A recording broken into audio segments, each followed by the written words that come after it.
એક પંડિત એક તમને દાખલો આપું. કાશીના પંડિત છે ને 4 વેદ 6 શાસ્ત્ર 18 પુરાણ ને 108 ઉપનિષદન ભણી અને એટલો પારંગત થઈ અને નીકળ્યો.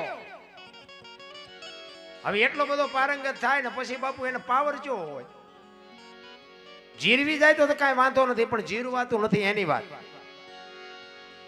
એટલો બધો જ્ઞાનની વાતો કરે, રામાયણ ભાગવત ગીતા ને શિવનું ને રામાપીનું કોઈ બી પૂછો, 4 વેદ 6 શાસ્ત્ર 18 પુરાણ 108 ઉપનિષદ નો બાપુ ભણેલો અને ફરતો ફરતો નીકળ્યો. ગમે ત્યાં જાય અને આવી કચેરી ભરી હોય દરબારની રજવાડામાં, ત્યાં જઈને એમ કે જ્ઞાનની સત્સંગની વાત કરવા મારી સામે કોઈને બેહાડો, જો મને હરાવે તો મારી પાસે સોનાની ગાયું છે હું તમને આપી દઉં, અને મને જો હરાવે, જો હું તમને હરાવું તો તમારા તરફથી 1 સોનાની ગાય મને આપવાની. ફરતો ફરતો બધા રજવાડામાં જાય બાપુ. હવે પૂરેપૂરું જ્ઞાન હોય આપણે પાછા બાપુ મફતના રોટલા કૂટ્યા હોય એની પાસે જ્ઞાન એ શું હોય? મને તો તમારા બાપુ મને બહુ ગમ્યા. હા, મયારામ બાપુ ને અંબારામ બાપુ, અંબારામ બાપુ સાચું આવો જ હોવો જોઈએ. હા, તમે જુઓ ને, નકર અમારા ગુરુ મહારાજ તો કહેતા હતા ગમે એ ગામમાં જાઓ ને 25 ઘર દરબારના હોય, 25 પટલના હોય, 25 ભરવાડના હોય, પણ કે સાધુનું એક હોય પણ આખું ગામ ગળે હોય. સાધુ તો બાપુ સાધુ આવો નિર્મળ, અને બાપુ આવા જ સાધુ મારા ગામમાં છે. અમારા રામજી મંદિરના પૂજારી છે બાપુ, આવો જ સાધુ. દે એની જે નો દે એની જે, બાપુ કોઈ દી ભૂખ્યો ન રાખે મારો નાથ. એનું નામ જ સાધુ કહેવાય. આપણે હામું ન તકાય તો આપણે એ સાધુ શું કરવાનું? આખું ગામ બાપુ બાપુ કરતું હતું, બાપુ 1 ફૂટ ધરેલા જતા હોય. સાધુ બાપુ ખરેખર બાપુની સાધુતા મને બહુ ગમી. હું અહીંયા આવ્યો છું ને વખાણ કરું છું એવી વાત નથી, ઘણી જગ્યાએ અમને અનુભવ થાય છે સાધુના. આપણે કે બાપુ આનું કંઈક કોને કે તમારું પૂરું થાય અહીંયા અમારી શરૂઆત થાય. પાછા આપણને એમ કે આપણે એમ કે 4 વેદ ભણીને આવ્યા લાગે. કઈ શરૂઆત શું કપાળ શરૂઆત થાય, કઈ હોય નહીં. એ પંડિત પૂછતા પૂછતા આખા રજવાડામાં બધે બાપુ રાજમાં ગાયું જીતીને આવે, કોઈ બાપુ એને હરાવી ન શકે. અને જામનગર સ્ટેટમાં આવ્યા, જામનગર દરબારને વાત કરી કે આવી રીતે હું બધા રજવાડામાં સત્સંગમાં બેહું છું અને અત્યાર સુધીમાં મને કોઈ હરાવ્યો નથી, અને મને હરાવે તો મારી પાસે જેટલી સોનાની ગાયું છે એટલી બધી આપી દેવાની, અને હું તમને, મને જો હરાવે તો મને 1 ગાય મને આપવાની, અને તમે જો મને હરાવો તો હું બધી ગાયું આપી દઉં. એટલે દરબારે કીધું કાંઈ વાંધો નહીં, કે તમે રોકાવો અહીં 15 દી, હું આ બધી જાહેરાત કરી દઉં, 15 દી પછી પ્રોગ્રામ રાખશું. હવે પછી બાપુએ તો બધા સાધુ સંતો ને બ્રાહ્મણો ને જે જ્ઞાની પુરુષો હતા એ બધાને બોલાવ્યા કે ભાઈ કાશીથી એક વિદ્વાન પંડિત આવ્યા છે અને એ આવી રીતે જ્ઞાનની વાત કરે છે, એટલે 15 દી પછી આપણે પ્રોગ્રામ રાખવાનો છે, તમે તૈયારી કરી રાખજો, આપણે સામું બેહવું પડશે. બધા એને કીડીયું મડી સાડવા ખારું, આપણને કઈ નથી આવડતું, આપણને બે હરશે શું બોલશું. એમ એક ગામડું, જામનગરની બાજુમાં એક ગામડું, ની ગામડાનો એક બ્રાહ્મણ થોડીક જમીન અને મરવા ઊભા થવાના બેહવાના વારા કરે એવા બળદિયા, હાવ ગરીબ બ્રાહ્મણ, ઠીકડા વાળા લુગડા, મેલો દાઢ માણા અને 5-10 વીઘા જમીન, એમાંથી પોતાની રોજી રોટી રડે. અને એમાં એક દિવસ જામનગર હટાણું કરવા માટે આવ્યો અને શેઠની દુકાને વસ્તુ લેવા આવ્યો ને, એટલે શેઠે કીધું કે રાજમાં જવાનું છે શું? કે ના બાપા, રાજમાં મારે શું કામ છે, મને કોણ ઓળખે? એટલે શેઠે વાત કરી, અરે કાશીથી એક પંડિત આવ્યા છે ને એમને આવી વાત બહાર પાડી છે, એને જો હરાવી દે તો સોનાની ગાયું એની પાસે જેટલી છે એટલી બધી મળી જાય. અને ભાઈ બ્રાહ્મણને તો તમે જોવો ને તો આમ ઉભરા મીડિયા સડવા કે એવું છે? તો કે હા. તો કે રે મને બાપુ પાસે જવા દે. એ વસ્તુ લેવાનું પડ્યું, મૂકીને દરબાર પાસે ગયો. દરબારને કીધું કે બાપુ એક કાશીના પંડિત આવ્યા છે, મેં વાત સાંભળી છે. કે હા. તો કે એની સામે મને બેહારજો ને. દરબાર કે કાશીથી ભણીને આવ્યો છે, તારું કામ નહીં, તારા લુગડાના ઠેકાણા નથી ને એની પાસે શું આમ? કે પણ બાપુ નહીં, આબરૂ જવા દો, મારો નાથ, મારો ભોળિયો નાથ નહીં જવા દે.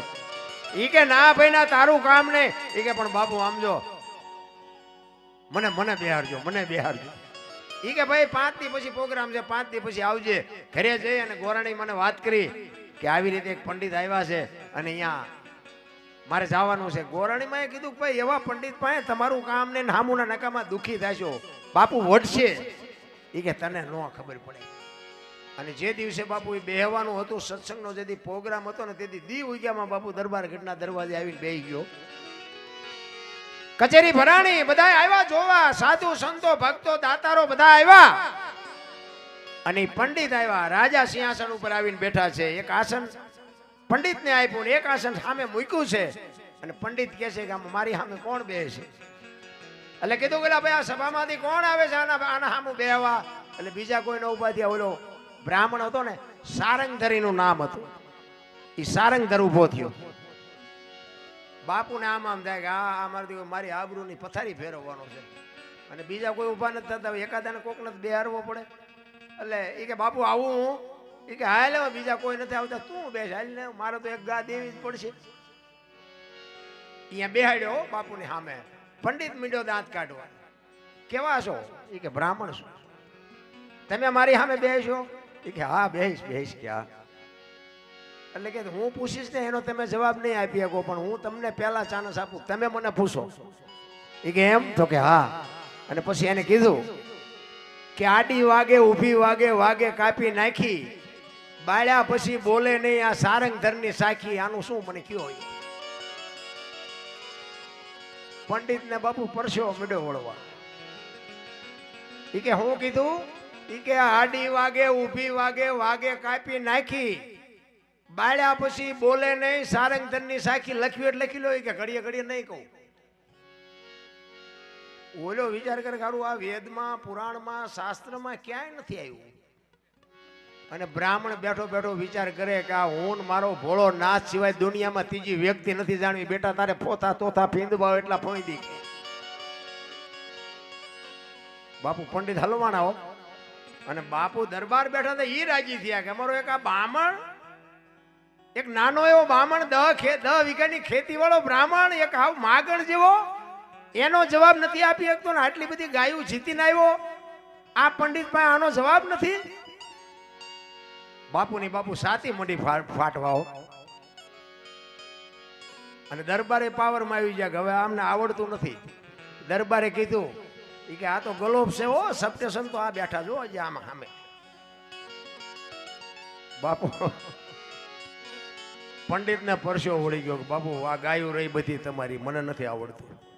ગાયું આપી દીધી. એ કે ગાયું બાપુ આપી દઉં, પણ કે તમારા બ્રાહ્મણને એટલું તો કયો ઈ કે આ છે આ થાય શું, ઈ કે આનો અરજ શું, ઈ તો કે મને કયો. રાજાએ કીધું કે સારંગધર આનો જવાબ શું? ઈ કે આમને? તો કે એમને કોઈ એક હોનાની ગા વધારે નહીં આપે. હતી એટલી જ બધી હારી ગયા, હવે શું આપે? દરબારે કીધું ઈ કે હું આપીશ તને, તારે જોતી હોય તો, પણ બ્રાહ્મણ છે, એ છે પંડિત છે, એની પાસેથી આપણે ન લેવાય. પણ આ તું બોલ્યો એનું થાય શું? ઈ કે એમાં બાપુ કઈ છે નહીં, એનો અર્થ થાય બોરડી. ઈ કે ઈ કેવી રીતે? કે આડી વાગે ઊભી વાગે વાગે કાપી નાખી, બાળ્યા પછી બોલે નહીં સારંગધરની સાખી. મારે 10 વીઘા જમીન છે ને, 10 વીઘામાં નકરી બોરડી જ છે.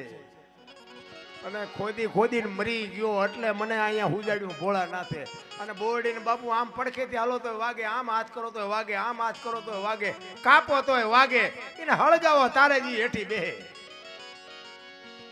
હવે આ તમને કહું, ગમે એ કોલેજમાં ભણ્યા હોય તો શીખડાવે. એટલે પાવર ગમે એવો હોય ને, યાર ગમે એવું હોય ને, આવા નાના એવા બામણ બાપુ આપણે યાર કાઢી નાખે. એટલે કહેવાનો અર્થ એ છે કે અહમ કોઈ દી કોઈનો હાલ્યો નથી. અને કોઈ દી મારું તમારું બાપુ કોઈને જો એવો પાવર હોય ને કે હું કાંઈક છું, ના કાંઈ નથી. એટલા જ માટે મહાપુરુષોએ ખૂબ આપણને શાન કરી છે. પણ ભજન જો હવે આપણને અંદર બેહે નહીં, આપણે શું કરવાનું? ભજન એને કહેવાય બાપુ જેને શબ્દની અસર થઈ ગઈ, જેને શબ્દ ચોંટી ગયો. ગોળ બંગાળનો રાજા ગોપીચંદ ને 92 લાખ માળવાનો ધણી ભરતરી સાધુ બની ગયા. ભલામણા તમને મને હજી ખબર જ નથી કે ભજન શું છે. ભજન તો ભજન હોઈ શકે. હાથ પેટીઓ ખાય તો ન ખૂટે. ઈ બાવા બની ગયા બાપુ કંઈક તો નક્કી કર્યું છે. આ હમણાં આપણે કુંભનો મેળો હતો, તમે જુઓ તો ખરા ભલામણા આખા વિશ્વના સંતો તેમાં સાધુ કરતા માણાએ ગળતી કરી દીધી, ઉપરા ઉપર ખૂંદી નાખ્યા ચેટલાય. પાછા કે અહીંયા જાય કે ગંગાજી નાઈ લે એટલે પાપ બળી જાય. ત્યાં ગંગાને કાંઠે રહેતા છે, રોજ ની ધૂપકા દેતા હોય, એમ પાપ બળી જાય. બધું ડીંગો ડીંગ જ હાલે છે. ઘરે માને બાપને જાળવો, બે ટાઈમ હારો રોટલો દ્યો, ગંગા ઘરે જ છે ભલામણ. હરો ભરો મોજ કરો, દુનિયા ફરવા જેવી છે, જોવા જેવી છે, પણ મળે મેળવવા બાપુ મથો ને તો કાંઈ ન મળે. મા બાપના આશીર્વાદ સિવાય કાંઈ ન મળે. મારી તો એક જ ભલામણ હોય કે મા બાપની સેવા કરો, મા બાપને રોટલો દો, વ્યસનથી થોડાક આઘાર્યો. અને હું તો આપણો આ રજપૂત સમાજ જ્યારે ભલે 18 વર્ણ આમાં બાપુ હશે, બધાનો સાથ સહકાર હશે, એમાં હું એકની વાત નથી કરતો, પણ આપણો જ્યારે રજપૂત સમાજ બાપુ આવા ભગીરથ કાર્યમાં જે સહભાગી થાય, ખરેખર ધન્યવાદને પાત્ર છું. અરે કોકની ખોદેલી હોય એમાં હુઈ જાય એને રજપૂત કહેવાય ભલામણા. કોઈ તમે દાખલા તો જો, ગાયું હાટું, દીકરીઓ હાટું, ધરતી હાટું, સાધુ હાટું ખપી ગયા ભલામણા.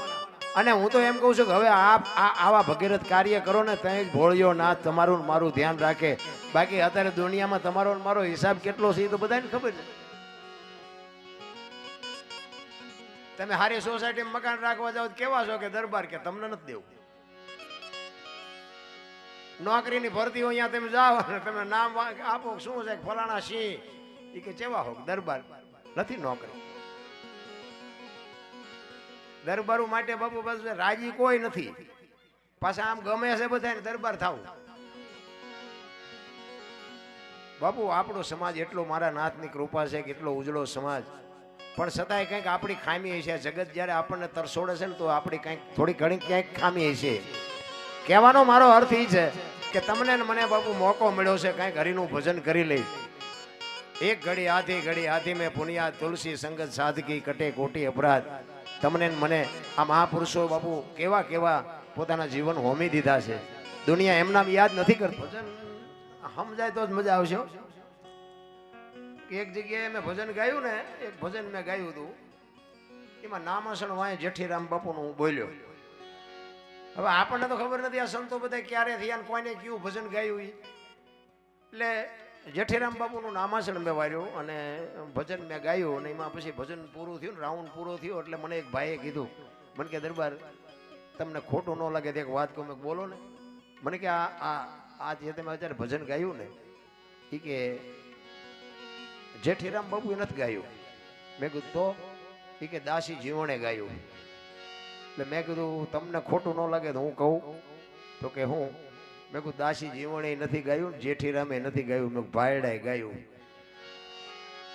મને કે આ બનાવ્યું દાસી જીવણે. મેં કીધું એમ ફાઈટ ને તું સમજણના ઘરમાં તું નથી સમજતા, કાંઈ નથી ને ધોકા હમણે છે. અને જેઠીરામે ગાયું એક દાસી જીવણે ગાયું ભજન શું કે છે એમાં ઉતરીને આમાં તારે ક્યાં કામ હતું જેઠીરામનું દાસી જીવનનું. હજી તો આવા નવા સંશોધન કરે છે. એટલા માટે બાબુ ભજન છે ને જેને ગાયું હોય ને, પણ ભજન શું કહેવા માંગે છે.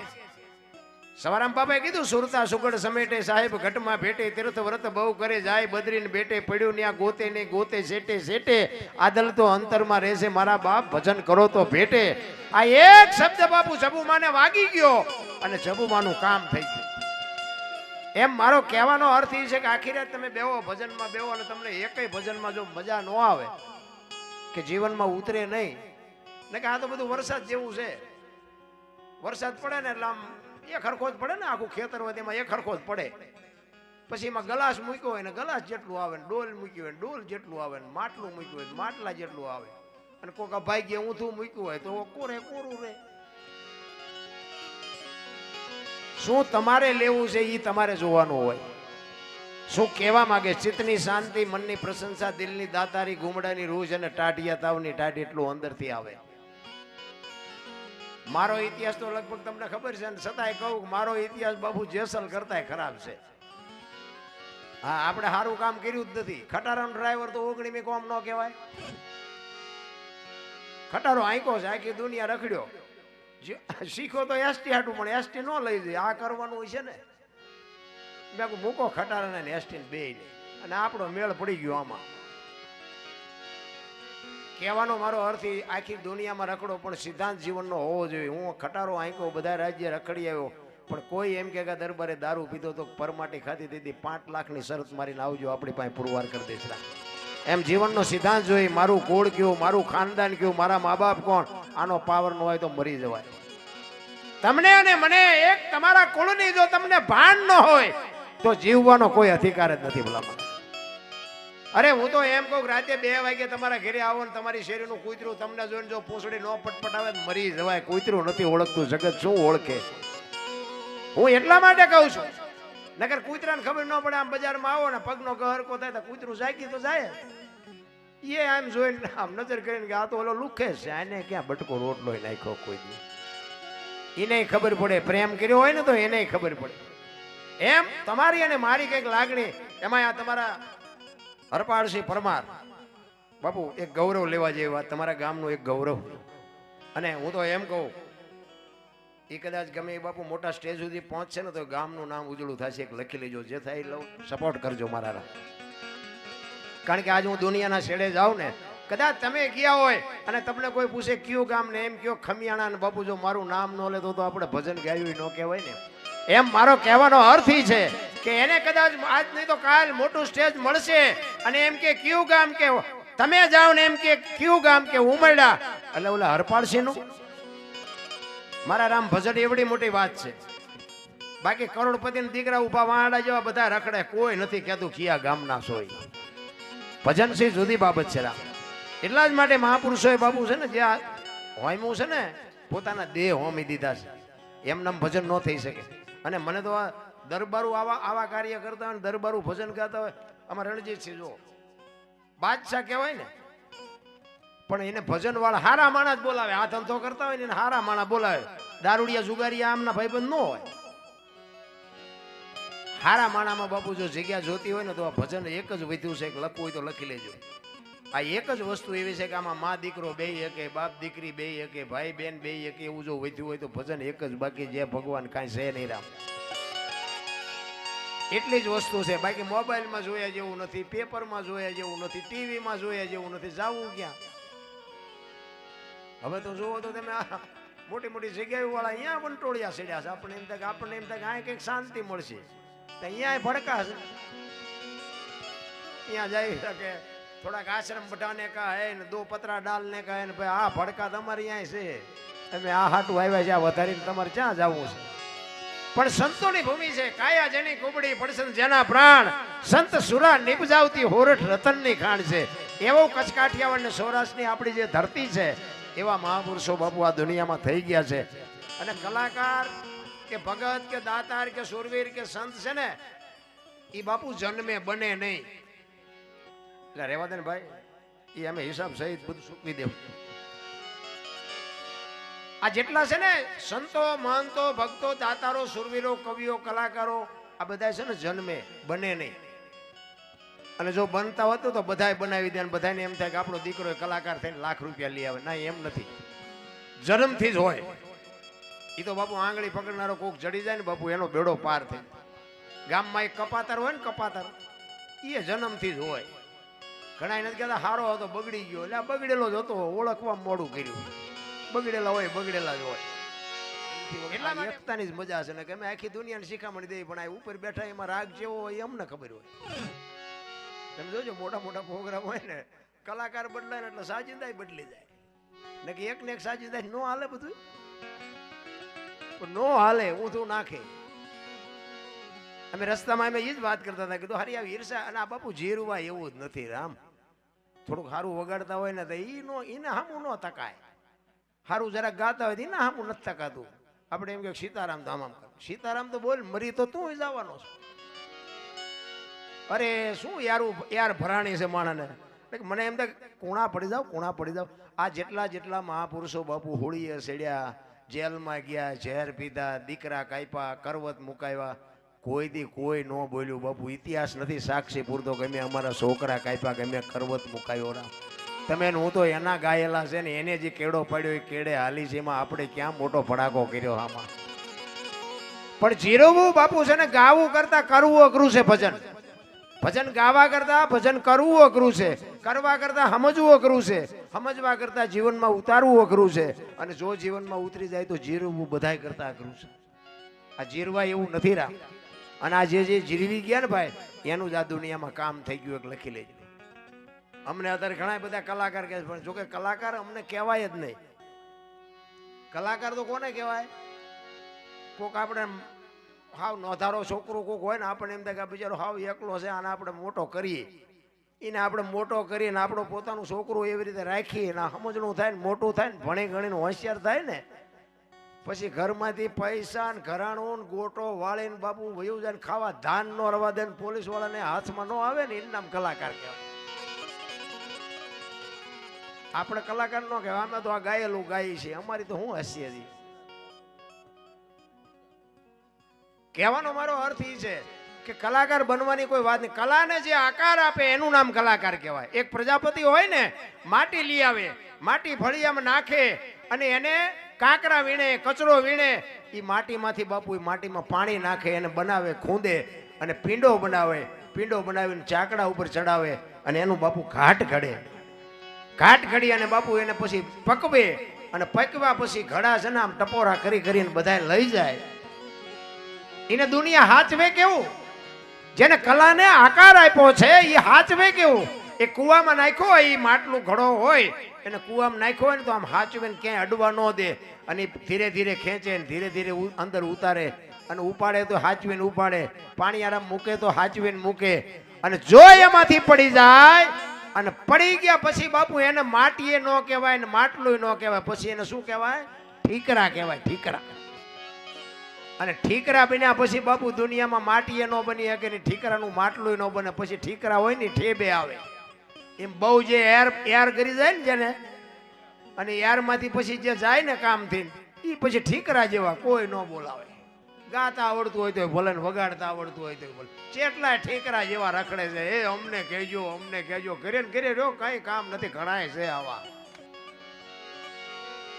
હતું તાર હાશવી નો હોય ગયા બાપુ. જીરવવું અઘરી બાબત છે રામ. અને હું તો એમ કહું છું કે અહમ કોઈ દી કોઈ વાતનો લાવતા જ નહીં. મારા નાથની કૃપા હોય ને. આ શેડ બનાવ્યો કહેતા હતા, વાત કરતા હતા. આમાં એક ભાઈએ એક પતરું આપ્યું ને બાપુ શેડ બની ગયો. એમાં આપણે ન આપ્યું હોય તો કે આ શેડ ન બને એવું ન હોય, પણ આપ્યું છે ને એ કંઈક અંદરથી આપણને ભાવ હોવો જોઈએ, આપણો કંઈક ઉમળકો હોવો જોઈએ કે મારો બાપ છે, મારા બાપના અહીંયા આ શેડ બનાવવાનો છે, એમ ઉમળકો હોવો જોઈએ. અને આ તમે આપ્યું હોય એનું જો બાપુ ડબલ કરીને ન આપે તો આ દુનિયામાં ભોળાનાથને ઓળખે કોણ રામ? કોઈ દી બાપુ કોઈ એમ ન કહે કે અમે દાન કરવામાં ખૂટાડી દીધું એવો દાખલો નથી. જુગારમાં ખૂટી રહ્યું, દારૂમાં ખૂટી રહ્યું, એ બધા દાખલા છે, પણ દાન કરવામાં ખૂટ્યું એવા દાખલા નથી. કે આવા ભગીરથ કાર્યમાં વાપર્યું હોય ને મારો નાથ બાપુ ડબલ કરીને આપી દે, કોઈ દી ન બને.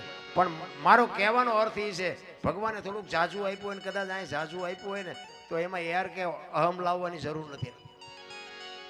કાશીના